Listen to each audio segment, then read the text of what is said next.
menurut saya kan Mukernas ini menjadi forum evaluasi. Ketua Panitia OC sudah menyampaikan, Pak Mar sendiri juga mengatakan bahwa ini harus merupakan bahan evaluasi total, dan ketika saya menyampaikan seruan untuk taubatan nasuha, itu kan ditujukan kepada seluruh jajaran DPP.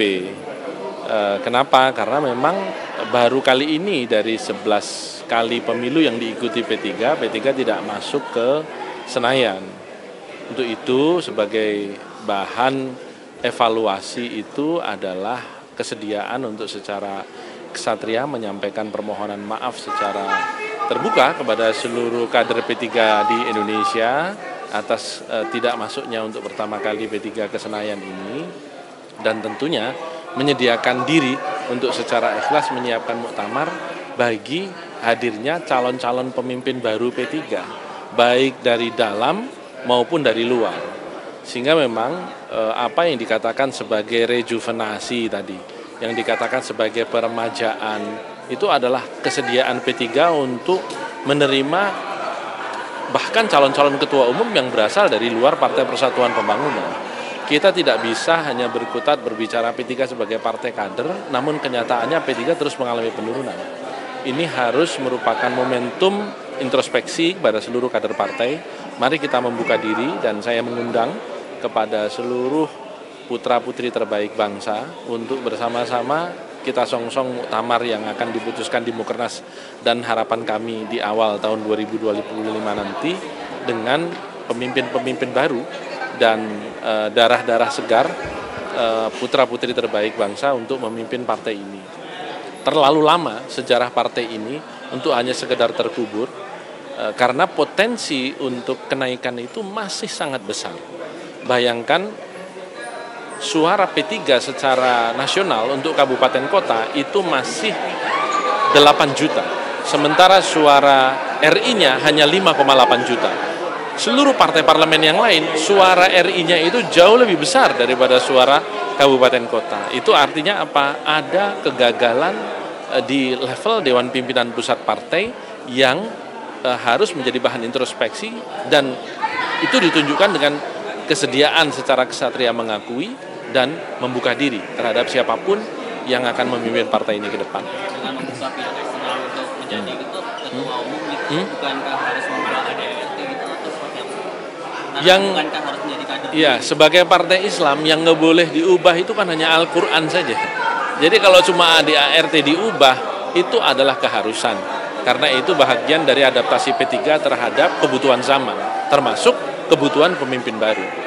Begitu. Sudah ada yang dibidik ya nama-nama atau itu? Saya mendapat suara dari berbagai WhatsApp grup yang saya ikuti di internal Partai Persatuan Pembangunan. Sekurang-kurangnya sudah muncul 4 nama. Dari dalam ada Gus Yassin yang kemarin terpilih lagi menjadi Wakil Gubernur Jawa Tengah. Kemudian ada Pak Sandi Uno yang juga pernah menjadi Ketua Bapilu kita. Bahkan Pak Sandi kemarin juga sudah sempat menyampaikan yang memang tidak secara eksplisit, tetapi perhatiannya secara nasional terhadap kebutuhan P3 untuk naik kembali. Dari luar yang muncul di antara kader ini ada nama Gus Saifullah Yusuf atau Gus Ipul, yang tadi juga beliau langsung menelpon saya menyampaikan ya betul nama saya disebut karena beliau membaca berita. Saya bilang ya itu yang saya tangkap di pembicaraan WhatsApp grup kader-kader partai, dan juga yang kemarin muncul di arena Bimtek. Juga nama Pak Dudung Abdurrahman yang mantan Kasat, dan beliau juga sekarang Wanhatsus Press. Tidak-tidaknya 4 nama itu.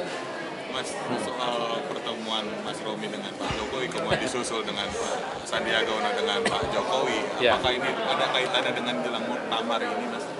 Apa sih pembicaraannya, Mas? Ya, saya mau pakai bahasanya Pak Jokowi saja, kangen-kangenan sama beliau. Karena memang sudah cukup lama, beliau memang mengontak saya pada saat saya di Amerika, minta untuk, bukan minta ya, artinya beliau, Mas kita silaturahmi sudah lama nggak ketemu, sehingga memang kemudian hari Minggu kemarin saya bertemu dengan beliau di restoran Aceh Connection di Ben Hill, dan ya cukup lama pertemuan itu, tentu kita bicara banyak hal, situasi dan kondisi politik nasional, dan perhatian beliau masih sangat penuh di perkembangan politik nasional, termasuk tentu membicarakan tentang Partai Persatuan Pembangunan, karena tidak terhindarkan posisi saya hari ini masih Ketua Majelis Pertimbangan Partai. Saya banyak mendapat masukan tentu dari Pak Jokowi terhadap kelanjutan dan keberlangsungan P3, tentu dengan cita-cita untuk kembali ke Senayan pada tahun 2029. Saya berterima kasih atas masukan-masukan itu, dan ya kita insya Allah masih akan ada pertemuan-pertemuan lanjutan. Artinya Pak Jokowi juga menyarankan ada nama ketua umum yang dijagokan gitu ya?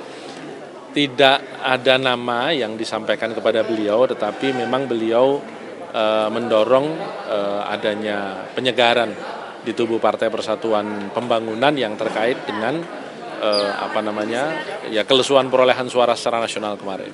Ya, beliau paham itu karena kita melewati gagalnya pemilu 2024 kemarin di Senayan kan pada saat beliau memimpin negara ini. Gitu.